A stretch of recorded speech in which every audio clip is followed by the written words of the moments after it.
वो घोड़ा हर रात आता, दूध पीता और दीपक से पूछता, मेरी रानी अब क्या करती है। बहुत समय पहले की बात है। एक राजा और रानी थे जिनके पास वैभव था, सेना थी, खजाना था, पर वो एक चीखती किलकारी को तरसते थे। हर पूजा, हर मन्नत उसी संतान के लिए थी जो उनकी दुनिया को पूरा कर सके। एक सुबह राजा के दरबार में एक रहस्यमयी साधु आया तो दासी रानी को इत्तिला करती है। तब वह दासी से कहती है, यह मेरा अंतिम दान धर्म है, इसके बाद मैं अपने हाथों से कोई दान धर्म नहीं करूंगी। रानी चावल भरा छाछ हाथ में लेकर बाहर आई और साधु की झोली में भिक्षा डालने आगे बढ़ी। साधु बोला, हे महारानी, क्या हुआ, आप इतनी उदास क्यों हैं? रानी ने साधु को सारा वृतांत कह सुनाया और वह सिसकने लगी। वह साधु कुछ पल गंभीर हो जाता है और कहता है, चिंता मत कर महारानी, तुम्हारी संतान की इच्छा पूरी हो जाएगी। आपकी कोख से एक पुत्र जन्म लेगा, परंतु वह मात्र 14 वर्ष तक ही आप लोगों को मिलेगा। उसके आगे वह इस मृत्यु लोक में नहीं रह पाएगा। इससे बढ़कर आपको कुछ देना मेरे लिए संभव नहीं है। साधु ने झोली में हाथ डाला और थोड़ी सी भभूत निकालकर रानी को देते हुए कहा, आप और महाराज दोनों इसे बांटकर ग्रहण करना, तुम्हें जल्द ही पुत्र प्राप्ति होगी।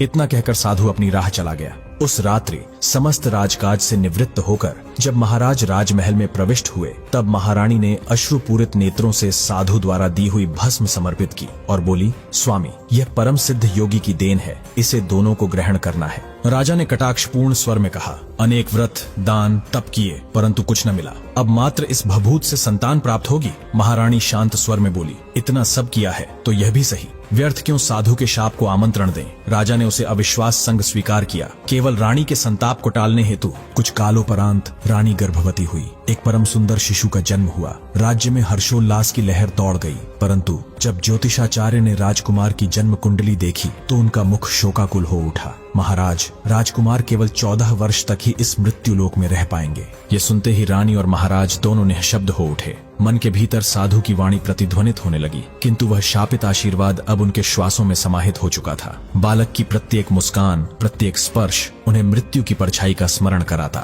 राजकुमार अब किशोरावस्था की दहलीज पर था, रूपवान, प्रज्ञावान एवं साहसी। एक दिन दरबार में राजा के समक्ष खड़े होकर उसने कहा, पिताश्री, मैं समस्त राज्य का अवलोकन करना चाहता हूँ। इस महल से बाहर की धरा, वहाँ के जन, वहाँ की संस्कृति मेरे लिए अभी तक अज्ञात है। राजा का हृदय एक क्षण को कांप उठा, क्योंकि यह वही समय था जब काल की छाया सिर उठाने को थी। पुत्र के 14 वर्ष अब समाप्ति के निकट थे, परंतु राजधर्म व पितृत्व ने उसे विवश कर दिया। महाराज ने दुखी मन से मुस्कुराते हुए कहा, बेटा, अवश्य जाओ, परंतु ध्यान रहे, जहाँ भी जाओ, जो भी करो, वह अपनी पत्नी को मत बताना। राजकुमार ने विनम्रता से मस्तक झुकाते हुए कहा, जैसा आदेश पिताश्री। फिर जो हुआ वह रहस्य से परिपूर्ण था। दिन भर राजकुमार अपनी पत्नी संग हर्षोल्लास में व्यतीत करता, परंतु जैसे ही रात्रि का घड़ी चक्र 12 पर पहुंचता, वह चुपचाप उठ खड़ा होता और महल से बाहर चला जाता, और हर प्रभात के पहले वह वापस शयन कक्ष में लौट आता, मानो कुछ हुआ ही न हो। ऐसे अनेक रात्रियां व्यतीत हो गईं, परंतु अब राजकुमार के 14वें वर्ष का अंत समीप था,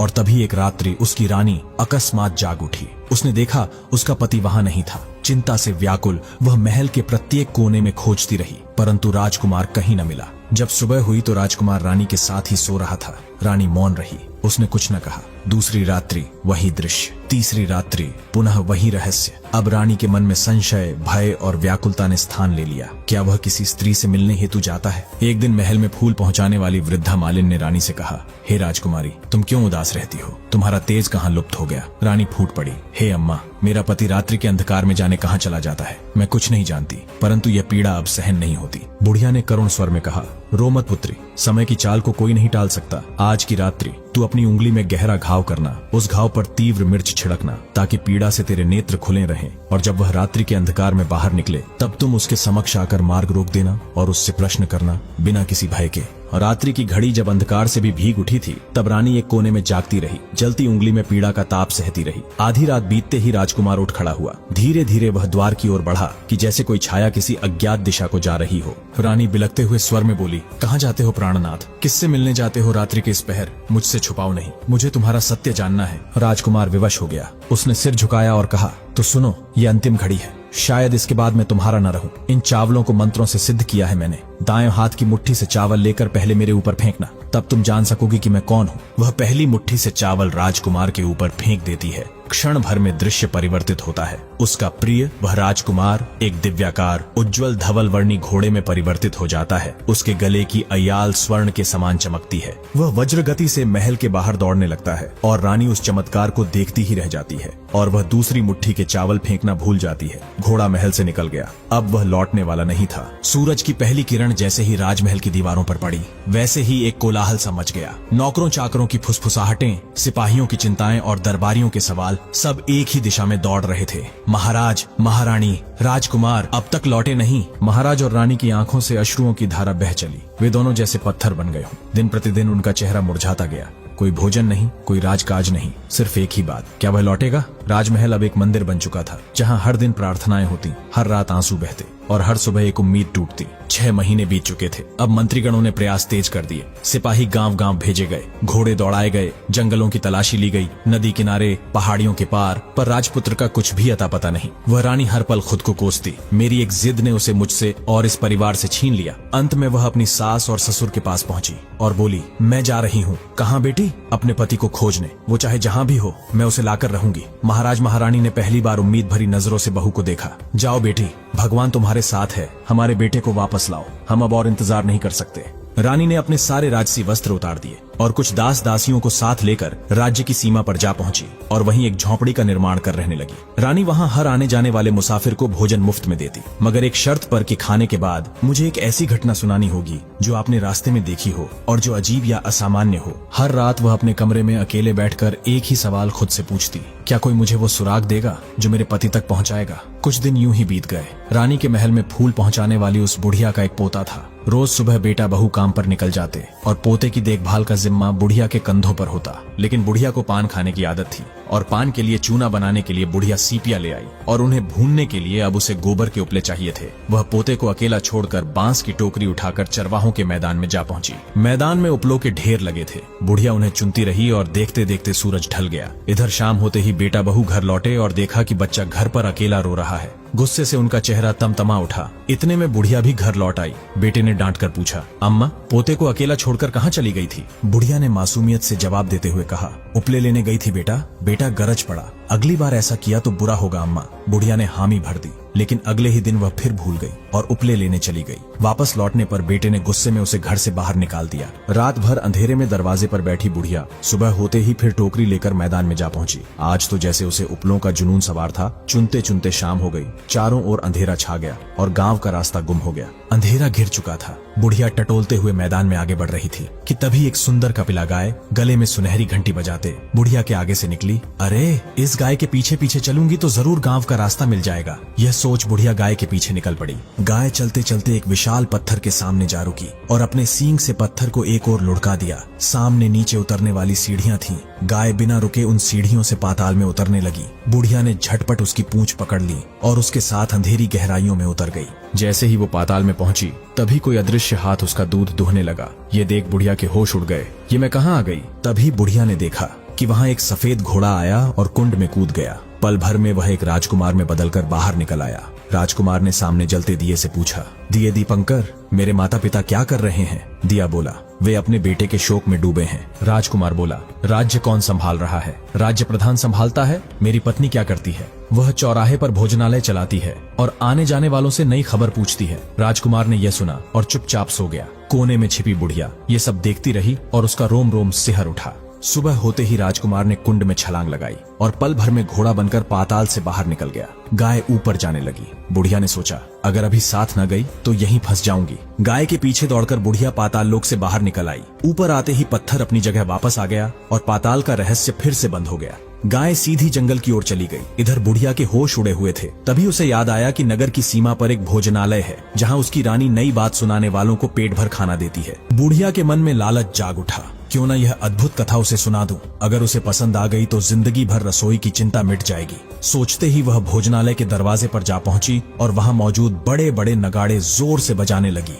आवाज सुनकर छोटी रानी मन ही मन खुश हो उठी। लगता है कोई बड़ी खबर लेकर आया है। रानी ने सैनिक को आदेश दिया, जाओ और जो भी आया है उसका आदर सत्कार करो। सिपाही दौड़ा और देखा एक बुढ़िया नगाड़ा पीट रही है। उसने पूछा, अम्मा नगाड़ा क्यों बजा रही हो? बुढ़िया मासूमियत से बोली, बेटा सुना है यहाँ खाना मिलता है, बस वही लेने आई हूँ। सिपाही बोला, खाना मिलेगा पर पहले कोई नई बात सुनानी पड़ेगी। बुढ़िया ने आंखें मटका कर कहा, हाँ हाँ सुनाऊंगी, मुझे एक बड़ी अनोखी बात मालूम है। सिपाही उसे भीतर ले आया और बुढ़िया को थाली में तरह तरह के व्यंजन परोस दिए। कई दिनों से भूखी बुढ़िया खाने पर टूट पड़ी। पेट भरने के बाद उसे रानी के पास ले जाया गया। रानी और बुढ़िया एक दूसरे को देखते ही पहचान गईं। रानी ने पूछा, अच्छा अम्मा, अब वह नई बात बताओ जो तुमने देखी है। बुढ़िया संकोच कर बोली, नई बात? अरे मैंने तो कुछ देखा ही नहीं, बस पेट में चूहे कूद रहे थे, इसलिए नगाड़ा बजाकर यहाँ चली आई। रानी हंसते हुए बोली, घबराओ मत अम्मा, मैं किसी से तुम्हारा नाम नहीं कहूंगी। रानी के आश्वासन पर बुढ़िया का मन पिघल गया और फिर उसने वह सब कुछ कह सुनाया। बुढ़िया की बातें सुनकर रानी का मन आशा से भर गया।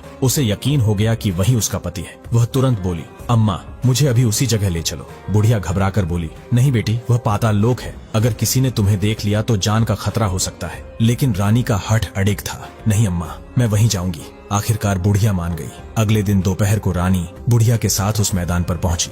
दोनों एक पेड़ की आड़ में छुपकर गाय का इंतजार करने लगी। सूरज ढलते ही अंधेरा फैलने लगा और तभी गाय भी चली आई। गाय जैसे ही नीचे उतरने लगी, बुढ़िया फुसफुसाई, जल्दी कर बिटिया, गाय की पूंछ पकड़ लो, हम इसी के साथ नीचे उतरेंगे। बुढ़िया और रानी दोनों गाय की पूंछ पकड़कर पाताल लोक में उतर गईं। रानी और बुढ़िया पाताल लोक में छुपकर देखती है कि गाय के गले में अपने आप सांकल पड़ गई। अदृश्य हाथ उसका दूध दुहने लगे। एक शानदार सफेद घोड़ा आकर कुंड में छलांग लगाता है और राजकुमार के रूप में बाहर आता है। वह नहाने के बाद खाने पीने में व्यस्त हो जाता है। सोने से वह पहले दिए से पूछता है, दिए दीपंकर, मेरे माता पिता क्या कर रहे हैं? लेकिन इस बार दिया कुछ नहीं कहता, बस बुझने लगता है। उसे आभास हो जाता है कि कुछ अनहोनी हुई है। वह उदास होकर लेट जाता है। तभी रानी का सब्र टूट जाता है। वह दौड़कर पति के पास पहुंचती है और उसके चरण पकड़ने लगती है। राजकुमार बोला, नहीं मुझे मत छूना, सर्वनाश हो जाएगा। रानी रोते हुए कहती है, स्वामी मुझसे भूल हो गई, मुझे नहीं पूछना चाहिए था कि आप रात को कहाँ जाते हैं। अब घर चलिए, आपके माता पिता और प्रजा सभी दुखी हैं।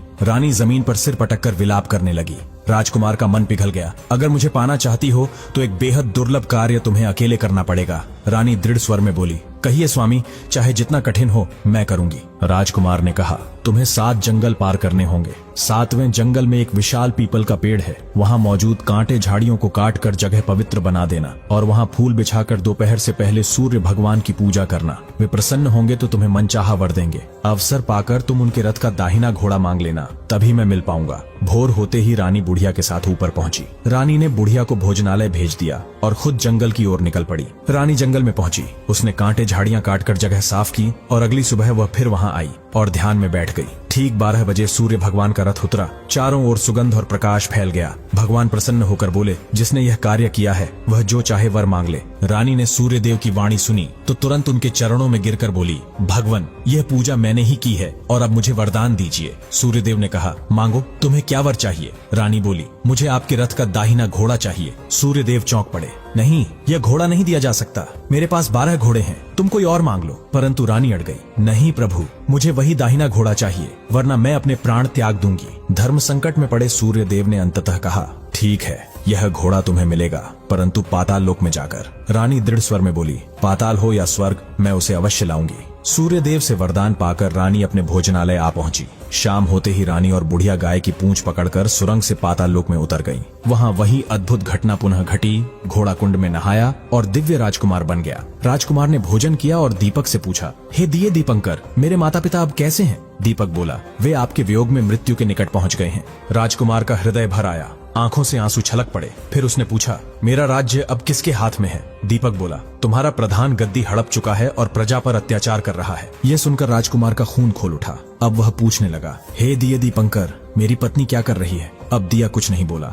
चुप रहा। तभी रानी का संयम जवाब दे गया। वह दौड़कर पति के गले लग गई। राजकुमार ने उसके आंसू पोंछते हुए कहा, अब मैं तुम्हें मिल गया हूँ। रानी बोली, अब आप फिर से घोड़ा तो नहीं बनेंगे ना? तुमने जो इतने सारे कष्ट उठाए हैं, इसके परिणाम स्वरूप सूर्य देव ने मुझे सदा के लिए घोड़े के जन्म से मुक्त कर दिया है। कुछ देर पश्चात भोर हो गई। रानी, राजकुमार और बुढ़िया गाय के पीछे चलते हुए पाताल लोक से बाहर निकल आए। वह तीनों पहले भोजनालय में पहुंचे। रानी ने वहां का सारा सामान ग्रामीणों में बांट दिया और उसको ताला लगाकर अपने राज्य की ओर निकल पड़े। राजकुमार जैसे ही अपने राज्य पहुंचा, उसने दुष्ट प्रधान को बंदी बनाकर कैद खाने में डाल दिया। उसके बाद वह अपने माता पिता को मिलने उनके महल में गया। तब उसने देखा कि उसके माता पिता उसके शोक में अस्थिपंजर बने हुए थे। पुत्र को जीवित देखकर उनकी आंखों में आंसू आ गए और धीरे धीरे वे स्वस्थ होने लगे। राजकुमार की वापसी की खबर पूरे राज्य में गूंज गई। जनता खुशी से झूम उठी। राजा ने पुत्र का राज्याभिषेक किया। रानी को महारानी का दर्जा मिला। उस बुढ़िया को रानी ने अपने ही पास रख लिया। बुढ़िया और उसके बुढ़ापे के दिन खुशी से गुजरने लगे। वो सब खुशी से मिलकर सुख शांति से जीवन बिताने लगे। तो दोस्तों, पाताल लोक की ये रहस्यमयी कहानी यहीं पूरी होती है, लेकिन सफर अभी खत्म नहीं हुआ, क्योंकि मेरे पास ऐसी अनगिनत कहानियां हैं। अगर इस वीडियो पर 1000 कमेंट्स और ढेर सारे लाइक्स आते हैं तो मैं अगले ही हफ्ते आपको सुनाऊंगा नई कहानी का पूरा लॉन्ग वीडियो।